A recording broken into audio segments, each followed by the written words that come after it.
The makers of Campbell Soup present the Campbell Play Hose. Orson Wells, producer.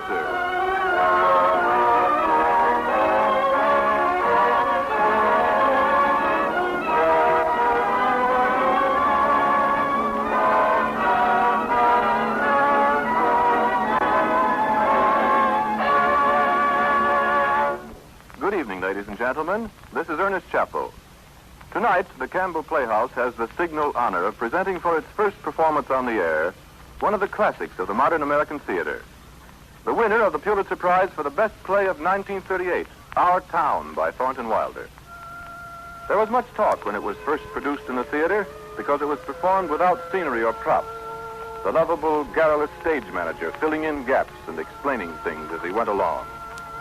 Tonight, Orson Wells plays that part, and young John Craven is with us as George, the role he created in the original stage production. Now, before we introduce you to Our Town, a word from our sponsors. To nearly everyone, it seems to me, the words chicken for dinner have a thrilling sound. They bring thoughts of delightful eating, the kind we associate with holidays and special occasions.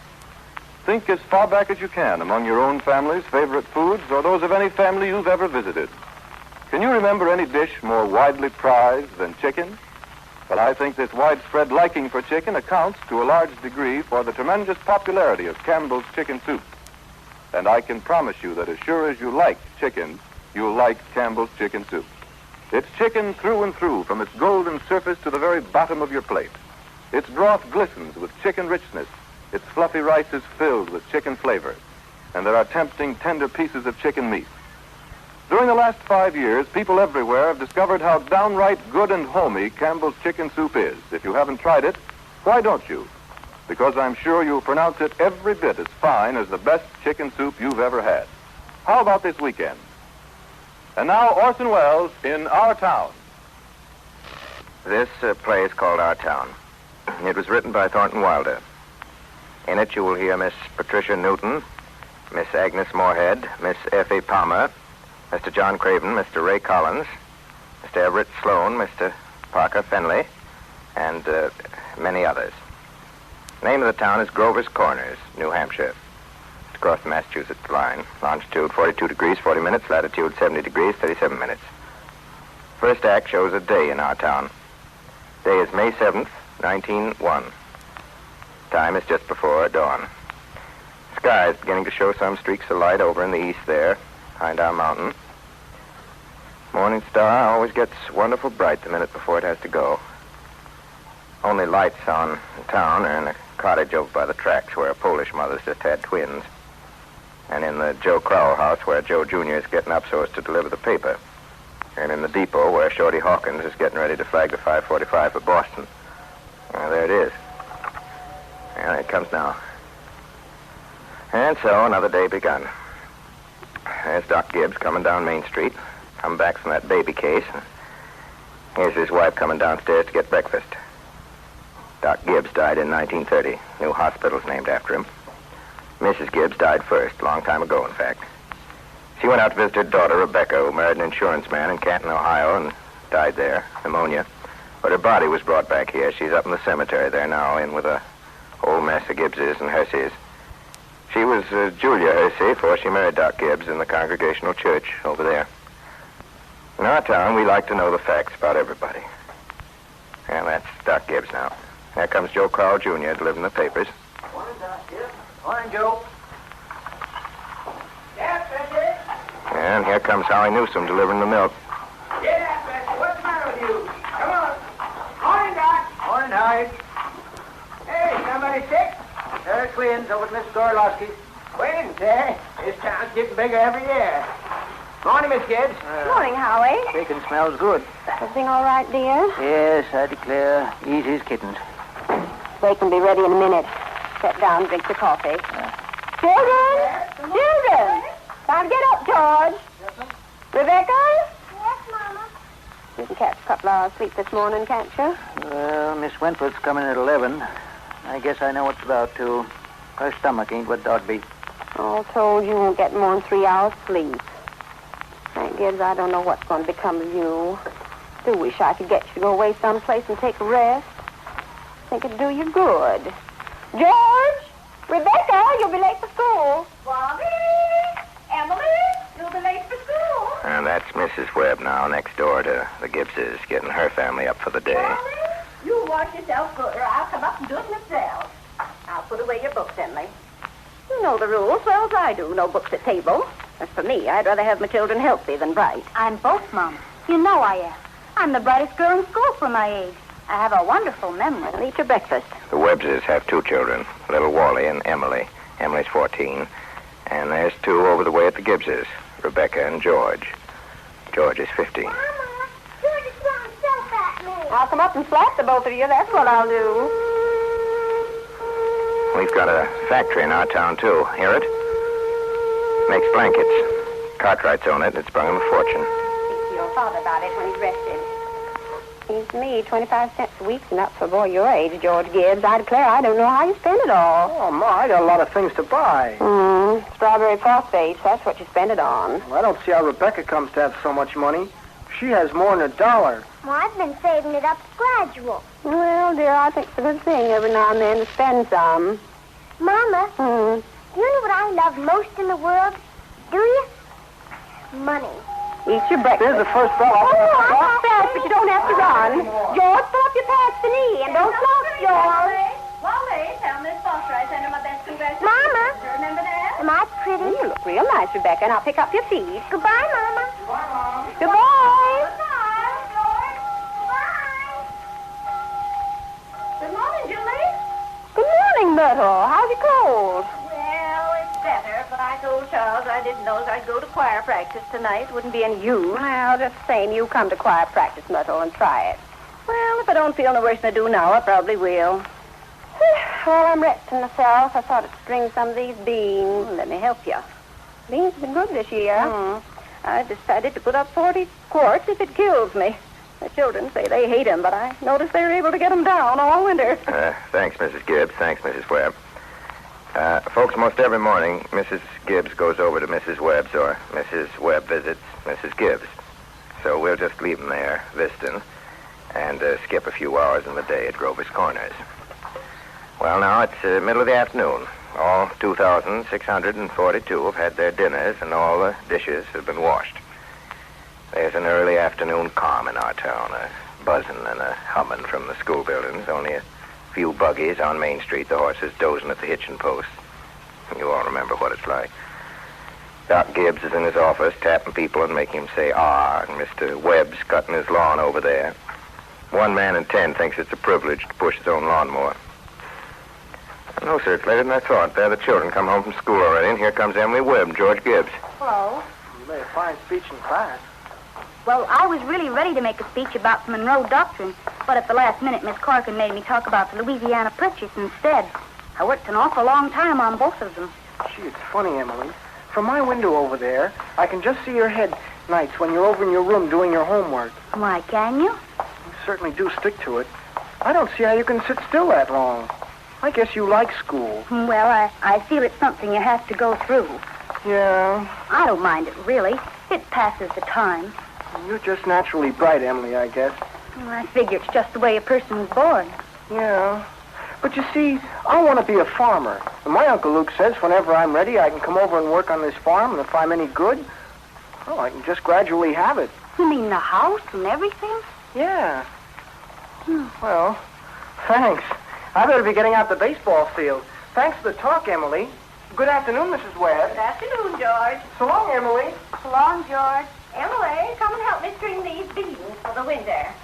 George Gibbs let himself have a real conversation, didn't he? Why, he's growing up.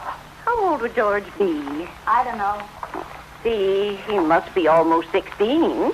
Mama, I made a speech in class today, and I was very good. You must recite it to your father at supper. What was it about? The Louisiana Purchase, just like silk off a spool. I'm going to make speeches all my life. Mama, will you answer me a question serious? Seriously, not serious, dear. Seriously. Will you? Well, of course I will. Mama, am I good-looking? Why, yes, of course you are. All my children have got good features. I'd be ashamed if they hadn't. Mama, that's not what I mean. What I mean is, am I pretty? I've already told you yes. Now, that's enough of that. You have a nice, young, pretty face. I never heard of such foolishness. Oh, Mama, you never tell us the truth about anything. I am telling you the truth. Mama, were you pretty? Why, yes, I was, if I do say it. I was the prettiest girl in town next to Mamie Cartwright. But, Mama, you've got to say something about me. Am I pretty enough to get, well, to get people interested in me? Emily, you make me tired. Now stop it. You're pretty enough for all normal purposes. Come along now and bring that bowl with you. Oh, Mama, you're no help at all. We'll have to interrupt again here. Thank you, Mrs. Webb. Thank you, Emily. A lot of time's gone by. It's evening now. You can hear choir practice going on in the Congregational Church. Hear it? All the children are at home doing their schoolwork by now. Yeah, the days run down like a tired clock.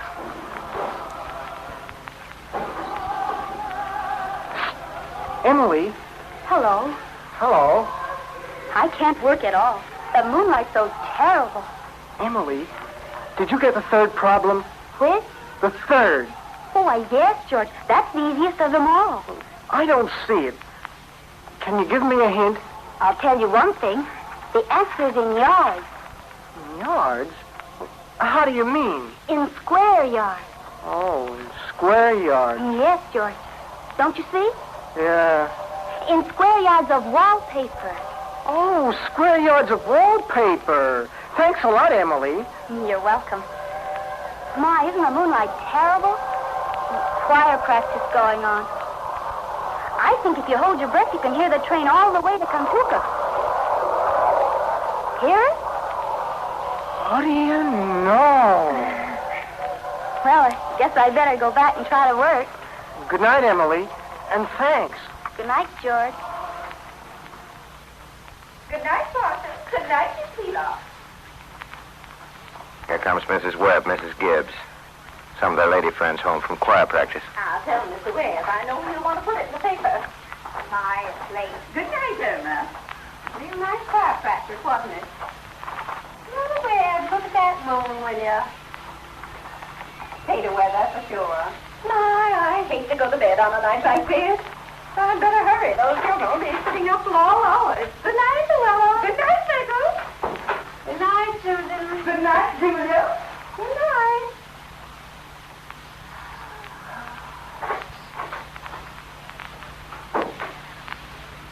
And now, folks, there's some more things we got to explore about this town. This time we're going about it in another way. Going to look back on it from the future.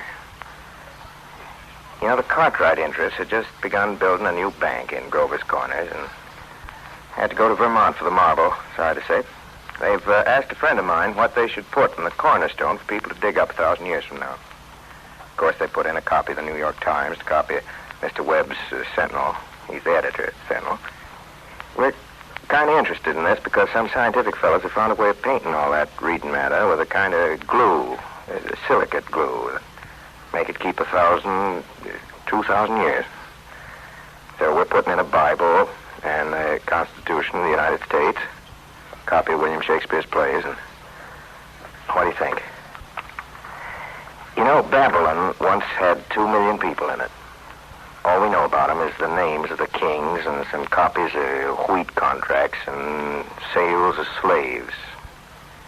Yet every night, all those families sat down to supper, and the father came home from his work, and the smoke went up the chimney, same as here.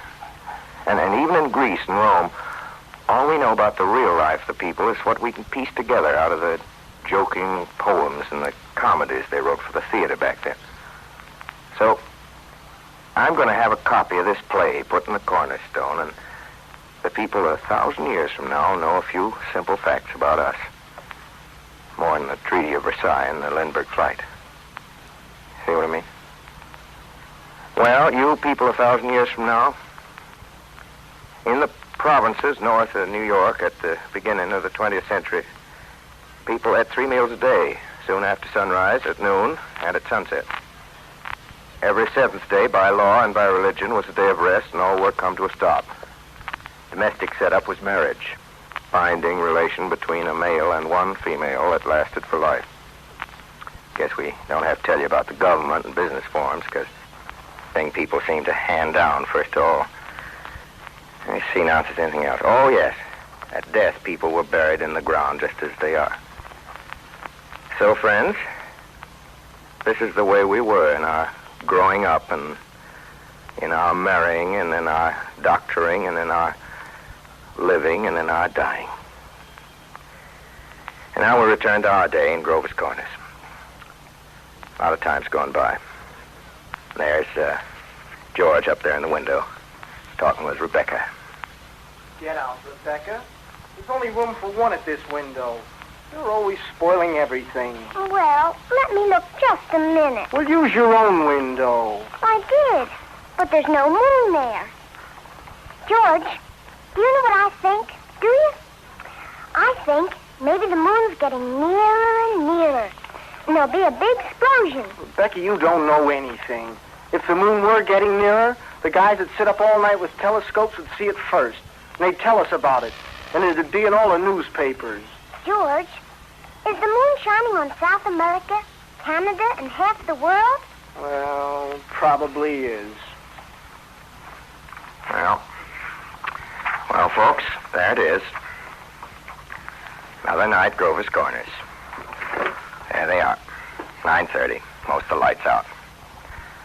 I know there's Constable Warren trying a few doors on Main Street. And here comes Editor Webb after putting his newspaper to bed. All right, Editor Webb. Evening, Bill. Evening, Mr. Wells. Quite a moon. Yeah. Good night, Mr. Wells.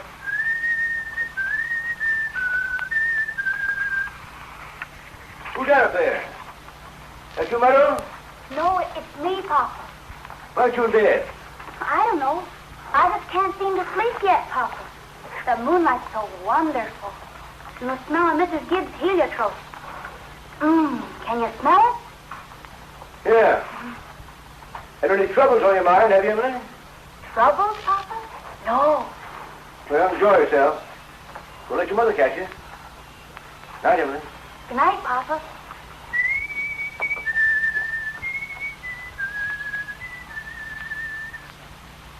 I never told you about that letter Jane Crowfoot got from her minister when she was sick. The minister of her church in the town she was in before she came here. He wrote Jane a letter, and on the envelope, the address was like this. It said, Joan Crowfoot, the Crowfoot Farm, Grover's Corners, Sutton County, New Hampshire, United States of America. What's funny about that? Oh, but listen, it's not finished. The United States of America, continent of North America, Western Hemisphere, the Earth, the solar system, the universe, the mind of God. That's what it said on the envelope. Oh, what do you know? And the postman brought it just the same. What do you know? That's the end of the first part of our broadcast, friends. Second part will begin in just a minute.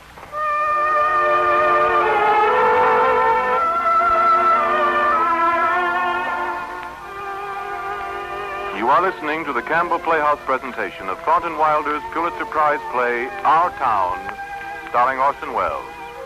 This is the Columbia Broadcasting System.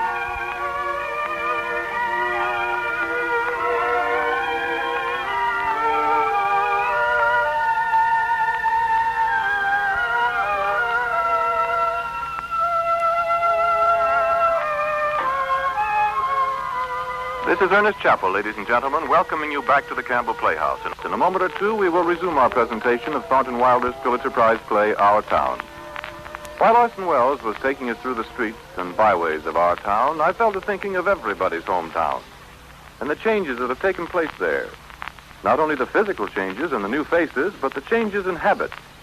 For instance, not so many years ago, people discovered the joy and refreshment and health benefits of drinking tomato juice at breakfast.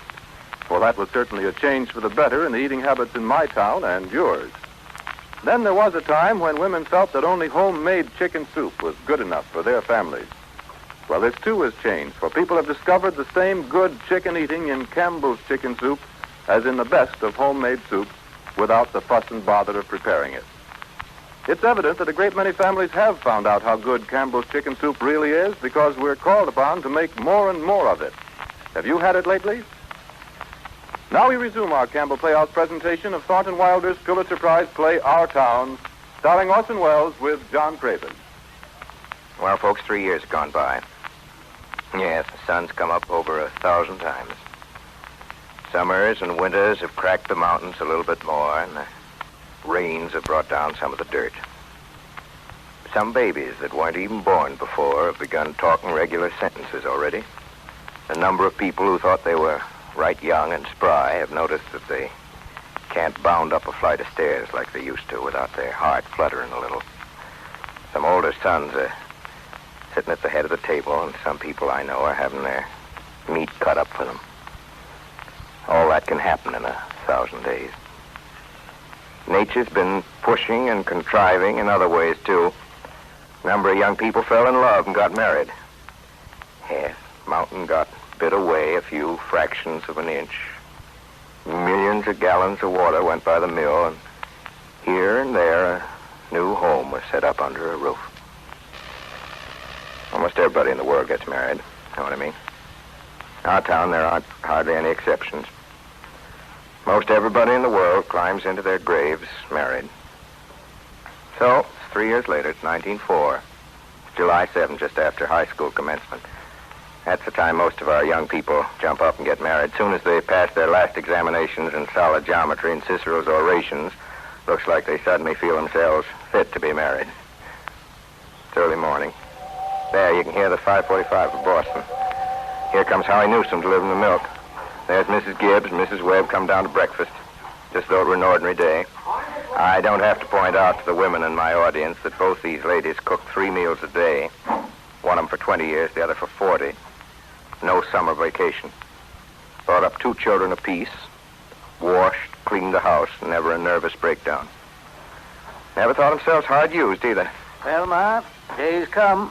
You're losing one of your chicks. Thank Gibbs, don't you say another word. I feel like crying every minute. Come on, Sit down, drink your coffee.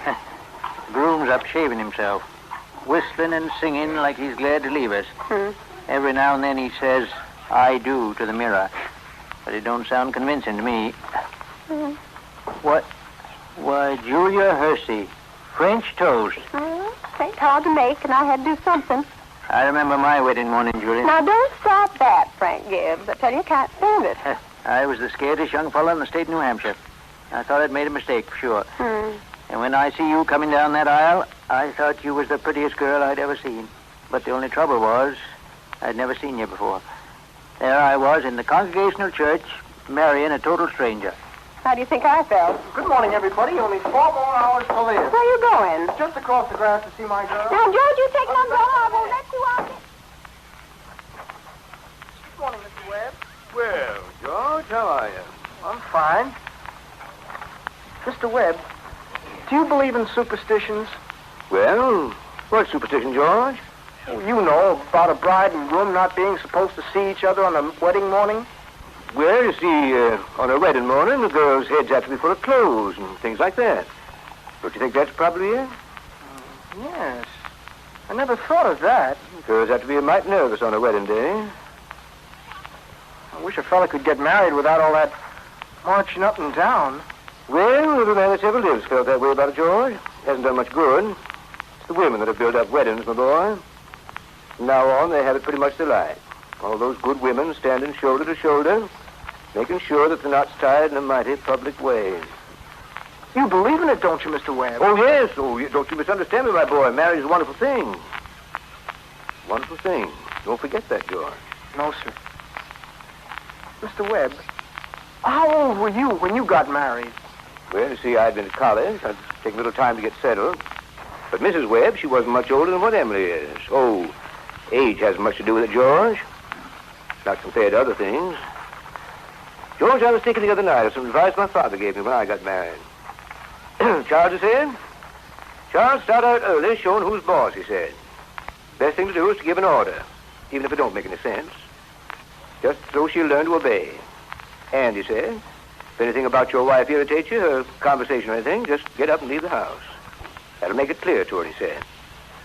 And, oh, yes, He said, never let your wife know how much money you have. Never. Mr. Webb, I don't So I took the opposite of my father's advice, and I've been happy ever since. But that'd be a lesson to you, George. Never to ask advice on personal matters. George, you going to raise chickens on your farm? What? You going to raise chickens on your farm? Well, Uncle Luke hasn't gone in much of chicken raising. Oh. Brooke came into my office the other day, George, on the philo system of raising chickens. I want you to read it. Charles, are I'm you think- talking about that old incubator again? I thought you two would be talking about things worthwhile. Good morning, George. Well, Myrtle, if you want to give the boy some good advice, I'll go upstairs and leave you alone with him. Now, George, I'm sorry, but I've got to send you away so that Emily can come down and get some breakfast. She told me to tell you that she sends your love, that she doesn't want to lay eyes on you. So, goodbye, George. Myrtle, I guess you don't know about that other superstition. What do you mean, Charles? Since the cavemen, the groom should never be left alone with his father-in-law on the day of the wedding, or near it. Now, don't forget that. Now, I have to interrupt again here. You see, we want to know how all this began, this wedding, this plan to spend a lifetime together. I'm awfully interested in how big things like that begin. You know how it is. You're 21 or 22, you make some decisions, then you're 70. You've been a lawyer for 50 years, and that white-haired lady at your side has eaten over 50,000 meals with you. How do such things begin? George and Emily are going to show you now the conversation they had when they first knew that, the saying goes, they were meant for each other. Before they do it, I want you to try and remember what it was like when you were young, when you were 15 or 16. For some reason, it's very hard to do. Those days when even the little things in life could be almost too exciting to bear. And particularly, days when you're first in love. When you're like a person sleepwalking and you didn't quite see the street you were in. Didn't quite hear everything that was said to you. Just a little bit crazy. Do you remember that, please? Now, they'll be coming out of high school at 3 o'clock. George just been elected president of the junior class, and it's June. That means he'll be president of the senior class all next year. And Emily's just been elected secretary treasurer. Don't have to tell you how important that is. All right, George. Can I carry your books home for you, Emily? Thanks. I'm awful glad you were elected too, Emily. Thank you. Emily, why are you mad at me? I'm not mad at you. You're treating me so funny. Well, I might as well say it right out, George. I don't like the whole change that's come over you in the last year. I'm sorry if that hurts your feelings, but I just gotta tell the truth and shame the devil. I'm awfully sorry, Emily. What do you mean? Well, up to a year ago, I used to like you a lot, and I used to watch you as you did everything, because we'd been friends so long, and then you started spending all your time playing baseball, and you never even spoke to anybody anymore, not even to your own family you didn't. And, George, it's a fact, you got awful conceited and stuck up, and all the girls say so. They may not say so to your face, but that's what they say about you behind your back. It hurts me to hear them say it, but I got to agree with them a little, and well, I'm sorry if it hurts your feelings, but I can't be sorry I said it. I'm glad you said it, Emily. I never thought that such a thing was happening to me. I guess it's hard for a fellow not to have some faults creep into his character.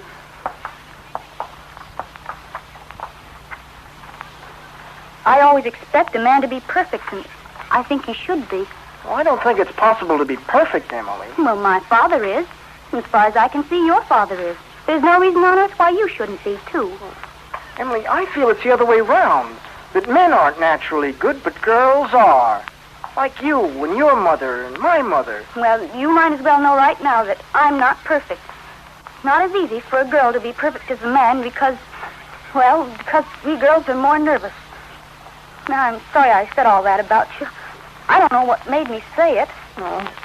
I guess if it's the truth, you ought to say it. You stick to it, Emily. Well, I don't know if it's the truth or not, and I suddenly feel it isn't important at all. Emily, would you like an ice cream soda or something before you go home? Well, thank you. I would. Hello, George. Hello, Emily. Well, what do you have? Why, Emily Webb. Well, what have you been crying Oh, about? she got an awful scare, Mr. Morgan. She almost got run over by that hardware store wagon.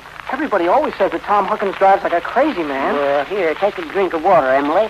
Let's see. Say, you look all shook up. There. Well, now, what do you have? I'll have a strawberry phosphate, thank you, Mr. Morgan. No, Emily. Have an ice cream soda with me. 2 strawberry ice cream sodas, Mr. Morgan. Yes, sir. Here you. You know, you've got to look both ways before you cross Main Street these days. It gets worse every year. 125 horses and go over corners this minute that I'm talking to you. State inspector was in here yesterday. And now they're bringing in these automobiles. Best thing to do is just stay home, I guess. Why, I can remember the time when a dog could lie all day in the middle of Main Street and nothing would come along to disturb him. Mr. Morgan. Oh, Mr. Morgan. Oh, yes, Miss Ellis. I'll be with you in a minute. Now, here are your sodas. Well, enjoy them. They're so expensive. No, don't think of that. We're celebrating. First, we're celebrating our election. And then, do you know what else I'm celebrating? No. I'm celebrating because I've got a friend who tells me everything that ought to be told me. George, please don't think of that. I don't know why I said it. It's not true. No, you stick to it, Emily. I'm glad you spoke to me the way you did. But you'll see, I'm going to change so quick. Bet I'm going to change. And Emily, I want to ask you a favor. What? Well, if I go away to State Agriculture College next year, will you write me a letter once in a while? I certainly will. I certainly will, George. Certainly seems like being away 3 years, you get out of touch with things. Yeah. You know, Emily, whenever I meet a farmer, I ask him if he thinks it's important to go away to agriculture school to be a good farmer. Why, George. Yeah, and some of them say that it's even a waste of time. And Uncle Luke's getting old. He's about ready for me to start in taking over his farm tomorrow if I could. My. And like you say, being gone all that time, meeting other people in other places, if anything like that can happen, I don't want to go away. I guess new people aren't any better than old ones. I'll bet you they almost never are. Emily, I feel that you're as good a friend as I've got, and I don't need to go to other towns to meet other people. Emily, I'm going to make up my mind right now. I won't go. I'll tell Pa about it tonight. Why, George, I don't see why you have to decide right now. It's a whole year away. Emily, I'm glad you spoke to me about that fault in my character. What you said was right, but there was one thing wrong in it. That was where you said that I wasn't noticing people. And you, for instance. Listen, Emily, you say you were watching me when I did everything. Why, I was doing the same thing about you all the time. Sure, I always thought about you as one of the chief people I thought about. And I always made sure where you were sitting in the bleachers and who you were with. And we've always had lots of talking and joking and everything. And they meant a lot to me. Of course, they weren't as good as the talk we're having now. And lately, I've been noticing that you've been acting kind of funny to me. And for 3 days, I've been trying to walk home with you. But something's always gotten away. Yesterday, I was standing over by the wall waiting for you.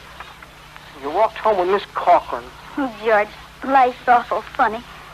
How could I know that? Why, I thought Listen, Emily, I'm going to tell you why I'm not going to go away to agriculture college. I think that once you've found a person you're very fond of, well, that is, who's fond of you, too, at least enough to be interested in your character, well, I think that that's just as important as college is. Even more so. That's what I think. I think it's awfully important, too. Emily. Yes, George? Emily, if I do improve and make a big change, would you be... Well, that is... Could you be... I am now. I always have been. Oh, I guess this is an important talk we've been having. Yes. Now, before we go on to the wedding, there are still some more things we ought to know about this marriage.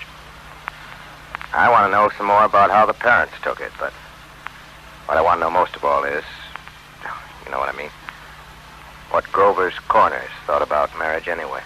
Julia, when I married you, you know what one of my terrors was in getting married? Oh, Shaw, go on with you. I was afraid that we weren't going to have material for conversation more than would last us just a few weeks. Yeah, I was afraid we'd run out, eat our meals in silence. In fact, but you and I have been conversing for 20 years now without any noticeable barren spells. Well, good weather, bad weather. Ain't very choice, but always manage to find something to say. What do you think? What do you think, Julia? Shall we tell the boy that he can go ahead and get married? Oh, there you go, putting the responsibility on me. I'll go up. I'll go up and say a word to him right now before he goes to bed, huh? You're sure, Julia? You got nothing more to add? Well, I don't know what to say. Seems like too much to ask for a big outdoor boy like that to go and get shut up in the classrooms for 3 years.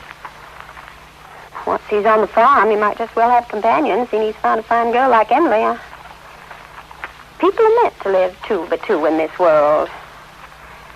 Oh, yes, Frank, go up and tell him it's all right. Yeah, I'll call him. George? Oh, George. Yes, Pop? Can you come down a minute? Your mother and me want to speak to you. Yeah, sure. Oh, Lord, what a fool I am. I'm trembling all over. Nothing to tremble about. Now we're ready to go on with the wedding.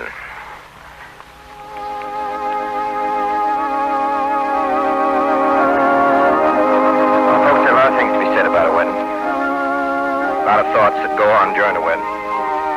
Can't get them all into one wedding, naturally, and especially not into a wedding at Grover's Corners where they're awful plain and short. In this wedding, I play the minister. Take that part.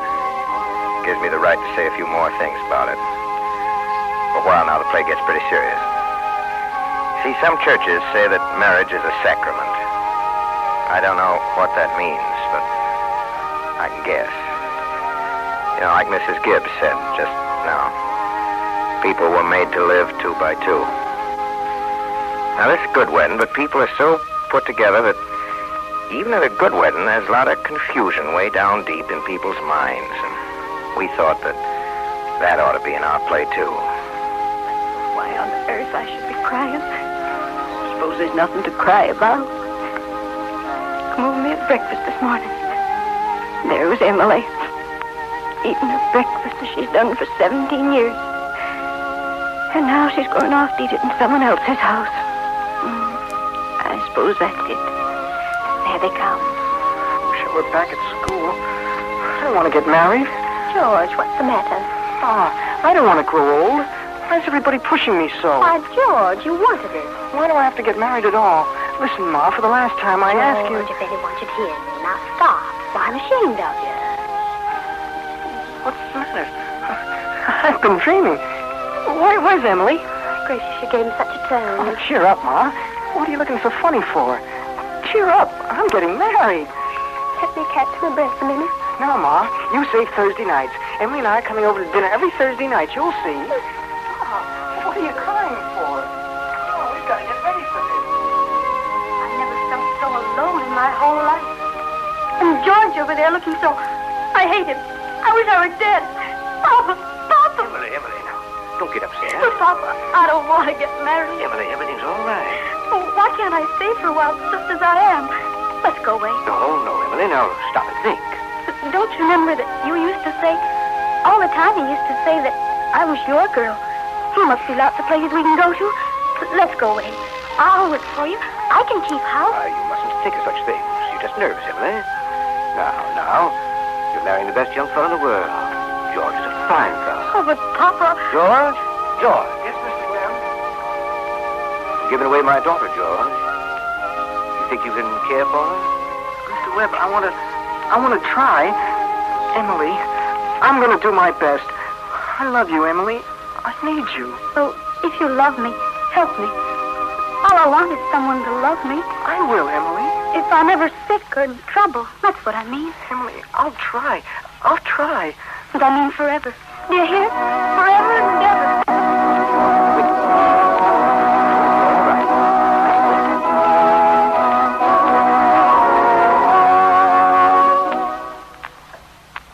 Do you, George, take this woman, Emily, to be your wedded wife? To live together after God's ordinance, the holy estate of matrimony, with our lover, comfort her, honor, and keep her in sickness and in health, and forsaking all others. Keep thee only unto her so long as ye both shall live. Answer now, George. I do. Don't know, friend. I've seen such a... You, Emily, take this man, George, in the state of matrimony. Wilt thou love her, comfort him, honor him, keep him in sickness and in health, and forsaking all others, keep thee only unto her so long as ye both shall live. Answer, Emily. I do. Married 200 couples in my day. Usually get it wrong. Do I believe in it? I don't know. M marries N. Millions of them. Cottage, the go-kart. Sunday afternoon drives in the Ford. The first rheumatism, the grandchildren, the second rheumatism. Deathbed, reading the will. Once in 1,000 times, it's interesting. Well, let's have Mendelssohn's Wedding March.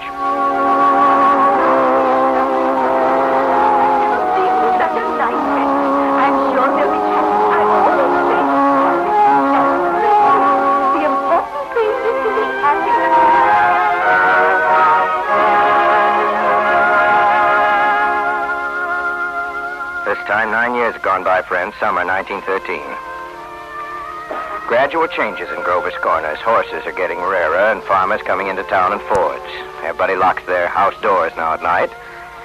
Ain't been any burglars in town yet, but everybody's heard about them. You'd be surprised, though, on the whole. Things don't change much at Grover's Corners.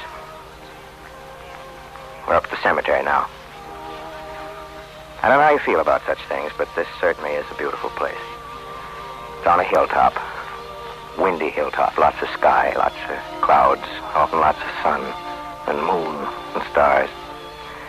Come up here on a fine afternoon, you can see range on range of hills. Awful blue they are up there by Lake Sunapee, Lake Winnipesaukee. Way up, if you got a glass, you can see the White Mountains. Mount Washington, where North Conway is, and Conway, of course, our favorite mountain. Right here, all around it. Jaffrey, other towns, East Jaffrey and Peterborough. Dublin, there, quite a ways down, is Grover's Corners. Yes, beautiful spot up here. Mountain laurel and lilacs. I often wonder why people like to be buried in Woodlawn, Brooklyn, when they might pass the same time up there in New Hampshire.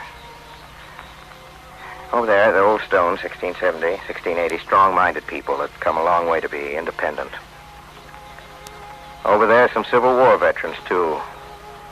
Iron flags on the graves, New Hampshire boys. Had a notion that the Union ought to be kept together, though they'd never seen more than 50 miles of it themselves. All they knew was the name, friends. The United States of America. The United States of America. Went and died about it. Now, this here's the new part of the cemetery. Here's your friend, Mrs. Gibbs.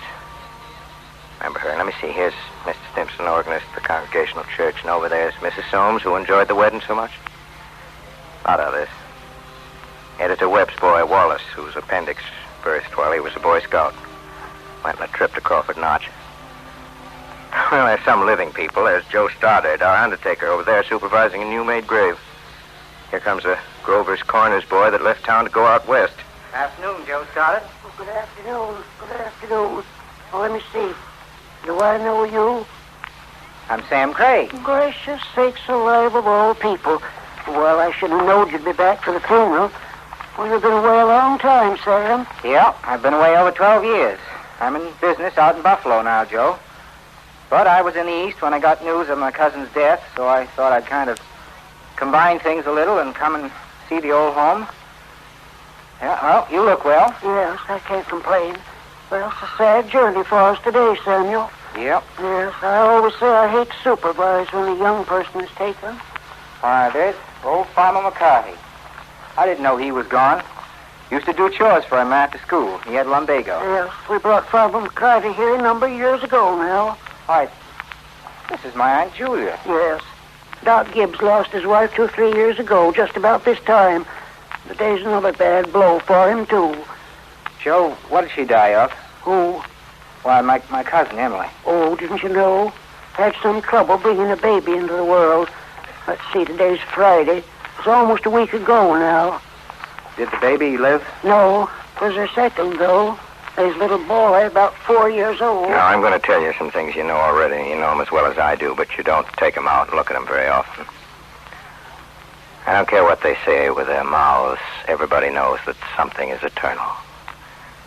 It ain't houses, and it ain't names, it ain't earth, it ain't even the stars. Everybody knows in their bones that something is eternal, and that something has to do with human beings. All the greatest people ever lived have been telling us that for, I don't know how long they've been telling us, 5,000 years, and yet you'd be surprised how people are always losing hold of it. Something way down deep that's eternal about every human being.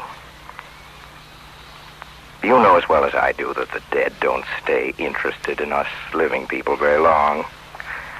Gradually, they let hold of the earth. The ambitions they had, and the pleasures they had, and the things they suffered, and people they loved. They get weaned away from Earth.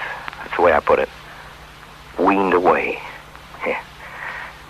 They stay here while the Earth part of them burns away, burns out. And all that time, they slowly get indifferent to what's going on in Grover's Corners. They're waiting for something that they feel is coming, something important and great. Aren't they waiting for the eternal part in them to come out clear? Some of the things they're going to say maybe will hurt your feelings. That's the way it is. Mother and daughter, husband and wife, enemy and enemy, money and miser, all those terribly important things kind of grow pale around here. And what's left? What's left when memory's gone? And your identity, Mrs. Smith. Lord, let me know my name, the number of my days, that I may be certified how long I am to live. Behold, thou hast made my days as it were stand long, and mine age even as nothing in respect to thee. And verily every man living was ever bent. Who is it, Julia? My daughter-in-law, Emily Webb, will I declare. What did she die of, Julia? In childbirth. Childbirth. I'd forgotten all about that. Mine wasn't like awful and wonderful. Hello. Hello, Emily. Hello, Mrs. Gibb. Hello, Mother Gibb. Emily. Hello. It's raining. Yes. They'll be gone soon, dear. It seems thousands and thousands of years since How stupid they all look. They don't have to look like that. Don't look at them now, dear. They'll be gone soon. They're sort of sharp in little boxes, aren't they? I feel as though I knew them last 1,000 years ago. My little boy is spending the day at Mrs. Carter's. Oh, Mr. Carter, my little boy is spending the day at your house. Is he? Yes. Yes. Look, Father Gibbs is bringing you some of my flowers. He looks just like George, doesn't he? Mother Gibbs, I never realized before how troubled and how in the dark live persons are. That's all they are from morning till night. Just troubled. Mother Gibbs, one can go back. One can go back there again into living. I feel it. I know it. Why, just then for a moment I was thinking about the farm, and for a minute I was there, and my baby was on my lap as plain as day. Yes, of course you can. I can go back there and live all those days over again. Why not? All I can say is, Emily, don't. But it's true, isn't it? I can go and live back there again. Yes, some have tried. They soon come back here. Don't do it, Emily. Emily, don't. It's not what you think it'd be. But I won't live over a sad day. I'll choose a happy one.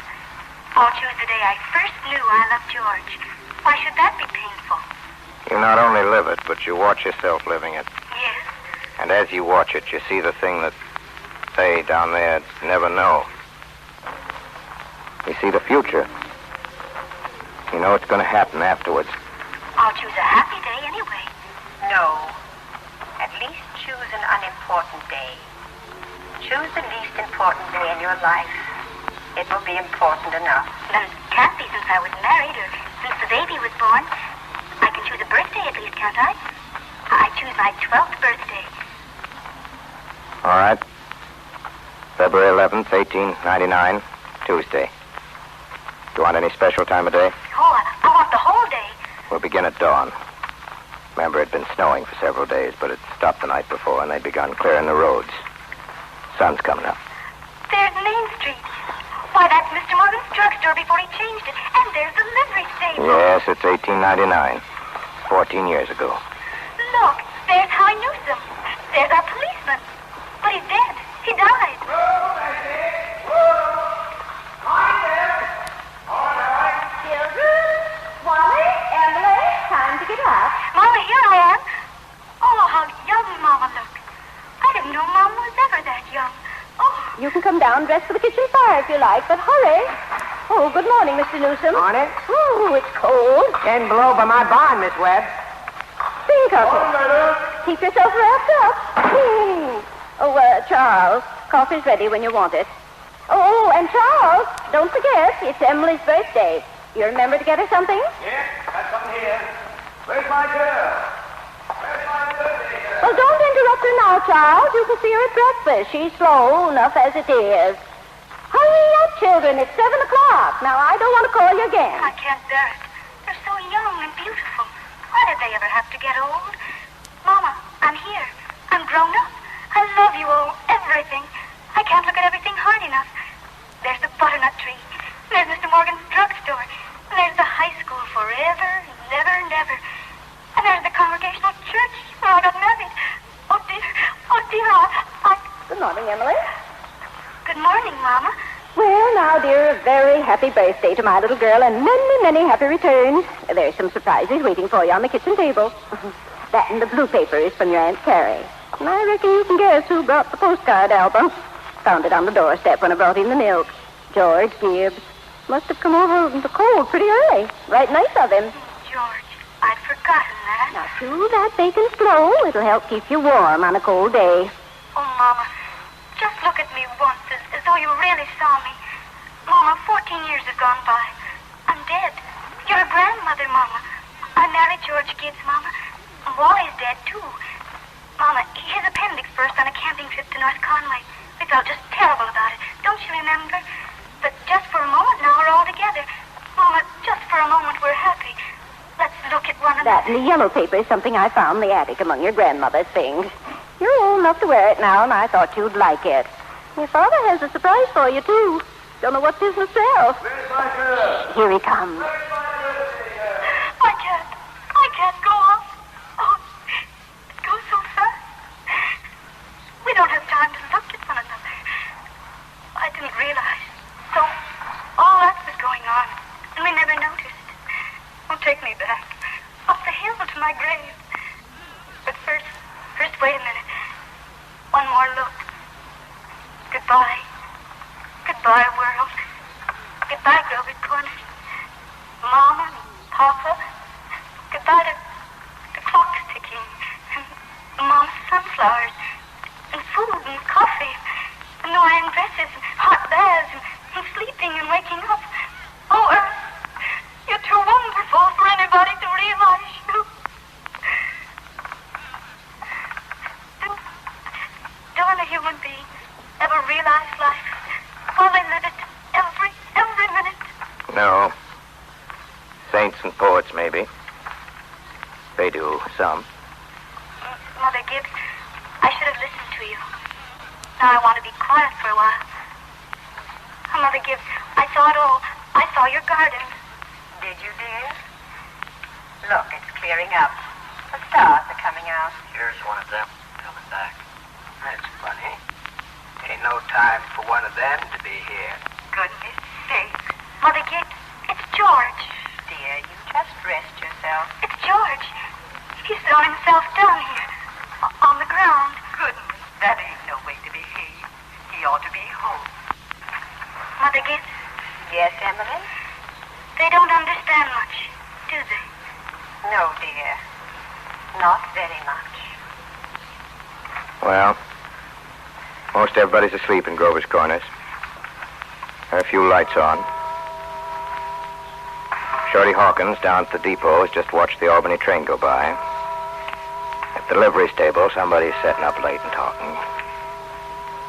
Yeah, it's clearing up. There are the stars doing their old crisscross journeys in the sky. Scholars haven't settled the matter yet, but they seem to think there are no living beings up there. Just chalk, fire.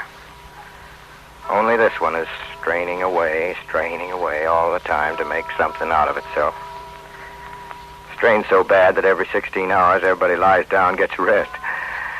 Yeah, it's 11 o'clock in Grover's Corners. You get a good rest, too. Good night.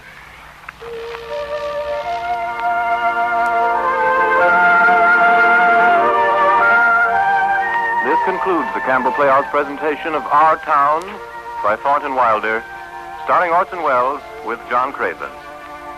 In just a moment, Mr. Wells will return to the microphone, but first a word on behalf of our sponsors. Earlier this evening, I promised you'd find Campbell's chicken soup every bit as good as the finest chicken soup you've ever tasted. I'll go further than that. I believe you'll find it even better. And I say this for two reasons. First, because thousands and thousands have welcomed Campbell's chicken soup with downright enthusiasm and are now serving it regularly. Second, because I've seen how Campbell's chicken soup is made. Campbell's use all the good meat of plump, government-inspected chickens. Long and slowly they simmer the broth till it attains a glistening golden color, till every drop is rich with chicken flavor. Light, fluffy rice is added, and to complete your enjoyment, tender pieces of chicken meat. I'm sure you'll be delighted with Campbell's chicken soup. Enjoy it this weekend. And now, if you please, Mr. Wells, will you tell us about next week's story? Well, ladies and gentlemen, next week, what transpires is an entertainment called The Bad Man, for which purpose I am luring in the character of Pancho Lopez, the brigand, the beautiful Miss Ida Lupino, all the way from Hollywood into my fiendish clutches, and a good time, I think, will be had by all. Anyway, until next Friday night. Until The Bad Man, hurriedly, our sponsors, the makers of Campbell Soups, and all of us in the Campbell Playhouse remain obediently yours.